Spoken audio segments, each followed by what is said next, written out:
Life can be real tough at times, a total bitch. It brings trials and tribulations, and I know that you know that. It can test us to see what we're really made of. And we've all been there. We've all had a share of rough roads that seem like they lead nowhere, like there's no light at the end of the tunnel. Many of these things that happen or will happen to us are external, right? And those can be huge battles. But if you ask me, what I think is one of the toughest battles that we humans experience on a daily basis, that we've always dealt with and will always deal with for the rest of our lives, is our thoughts. That voice in our head that says we're not good enough. That voice that tells us we're insignificant, that we're lacking, that we can't do better, so what's the point of even trying? It seems to be hardwired into the human psyche, and it will continue winning battles over us until the day we take our last breath. Unless we learn to live with it in an efficient and effective manner so that we can really win and be happy in life and shut that voice up. See, that voice, those thoughts started battles with me from a young age, probably just as it did with you. Being the overweight, chubby kid who was socially awkward, that voice always used to say, "You're too fat, your man boobs are too big, you're too shy," except it said those things a lot meaner than that. But I did what most humans do. I bought into those thoughts. I thought they were mine. I thought they were thoughts that I created. I thought I had to believe them because they speak so loud, they're in my head, so they must be mine. I must be saying those things about myself. When I had just turned 16 and gotten my high school girlfriend pregnant, those thoughts from that voice got even louder. You're a fuck up. You just ruined your life. You're going to miss out on so much. You're an idiot, and the constant internal and external judgment from that. Now, at the time, deep down, I knew I wasn't those things. I knew having a kid was going to be a blessing, but when those thoughts keep repeating over and over, no matter what you're doing, no matter how positive you try to be, you can't help but feel depressed sometimes. And I know you've probably experienced something similar. Sometimes these thoughts get so loud, we look for ways to drown them out. We look for ways to escape reality, and that manifests as many different things for different people, mostly in the form of addictions or silly habits. Porn addiction, gambling addiction, alcoholism, cheating on their loved ones, getting in an affair, hanging with the wrong people, anything to drown out the voices of those negative thoughts.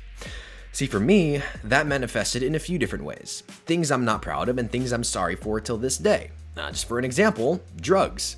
I was constantly looking for a high, something to give me an alternate view of reality. It was constant, irresponsible weed usage. Now look, I'm a fan of THC and have been using it for years responsibly, but at the time, I was not doing it in a responsible way. I was smoking before school, after school, before bed, all day, all the time. I was high and I was really young, and all that smoke is not good for the brain. I then got into big doses of Adderall just to get high and to feel something. I popped pills like they were candy. Ecstasy, MDMA, Molly, who knows what else was cut into those pills because I was buying them off the streets. Vicodin, Ambien, pain pills, lean, anything I could get my hands on. I was constantly seeking a high for a few years of my life, thinking I just wanted to have fun, but maybe in reality I was just trying to escape something or to drown out some noise. Now this all changed for me what seemed to be almost instantly once someone shared some life-changing information with me. They told me that I actually get to choose what I believe. I learned that I truly do get to choose my own path and have the ability to create a life that I'm proud of and happy with. One of the biggest shifts for me was learning that just because a thought came into my mind doesn't mean I need to endorse it or to believe it. Now, let me tell you that just because a thought comes into your mind does not mean you need to endorse it or to believe it. Realize that you are simply the listener, not the speaker, the witness of these thoughts, not the creator of them. Once you become a witness to your thoughts, the thoughts don't have quite the same fierceness or aggressiveness to them that they used to. It makes it much easier to release them and ultimately be more at ease in life.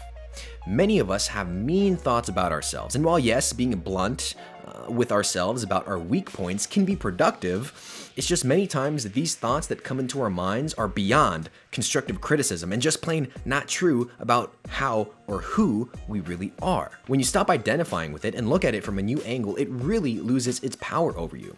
See, when you do that, you then realize that the speaker can be just a total dick sometimes, and you don't need to endorse or subscribe to what it's saying.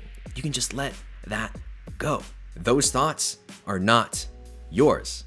This is important because we know that our thoughts can lead to how we feel, and how we feel can lead to what actions we do or do not take. When I stopped identifying with these negative thoughts and stopped claiming them as mine and stopped claiming them as truth, I began to feel better, much better, which over time led to me doing better and taking better actions in life. It helped me to stop doing the negative things that I was doing that weren't serving me, helping me feel satisfied, fulfilled, or happy. Now I'd rather create something meaningful and positive in my life rather than binge watch Breaking Bad for the 6th time on Netflix. It helped me sustain NoFap, which in and of itself is a complete game changer. It overall, just over time, led to better actions and habits.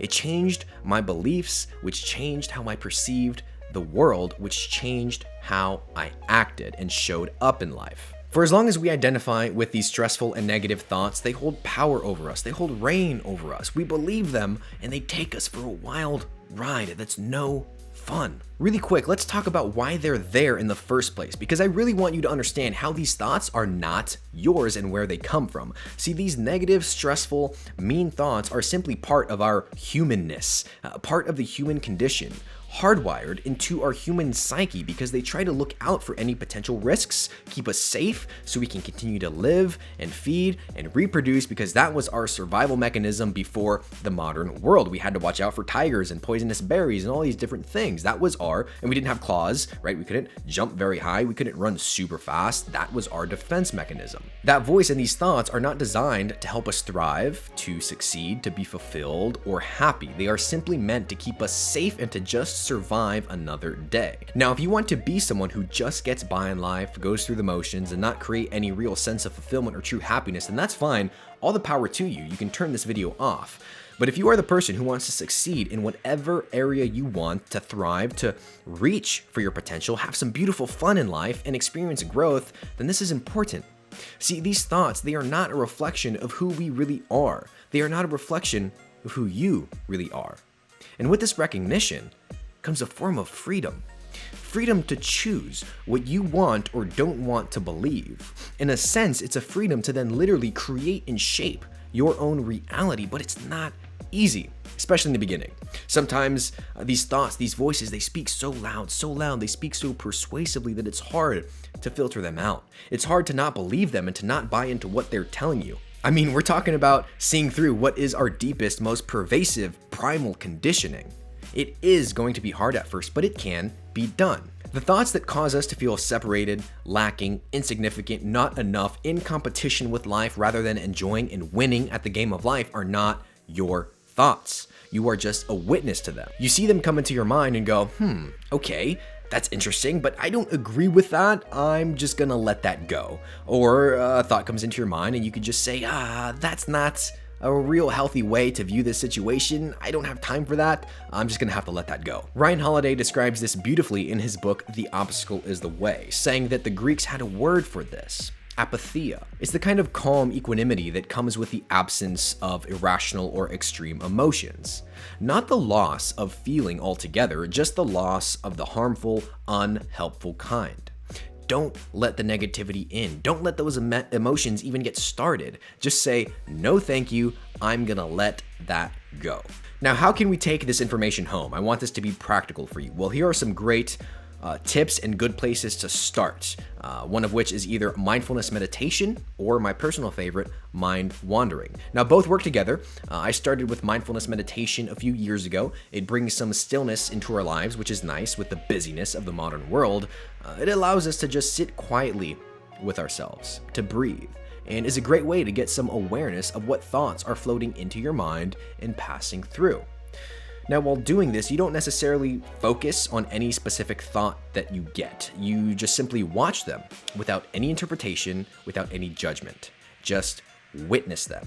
Don't analyze them. Don't try to figure out what they mean. Don't feed into them. This is very important because awareness of what kind of thoughts you're having is the first step in not identifying with the self-defeating thoughts. And you get better with this over time, and eventually you can just immediately brush off a negative thought and shut that little voice in your head up pretty much instantly. It takes some work, but you can get to that point. I spent personally a couple years meditating on a regular basis, and I built up that muscle. Now, it was extremely difficult for me at first, okay? I could only sit still for about 3 minutes minutes in the beginning, but I slowly worked my way up to a daily 20 to 30 minute session. Eventually, it got to the point where I didn't even need to sit quietly to meditate anymore. I could make most of my day-to-day tasks a mindful experience. Like I said, I built this like a muscle in the gym. It's the same thing. You have to work at it. I hope this helps at least one of you in any way. I think it's a really interesting perspective to take for our well-being. I mean, we have to take care of ourselves. We have to take care of our mind. We have to go on to live very happy lives. I want this to potentially be the catalyst for someone in their life, just like it was for me years ago when someone told me this information. It literally changed the course of my life and how I communicated with myself, which is extremely important in how we show up in this world. So if you did find any value in this, like this video if you haven't already, and subscribe if you are not subscribed yet. And the next time you get a thought that you don't want, just say to it, no thank you, and let it go, because those are not your thoughts.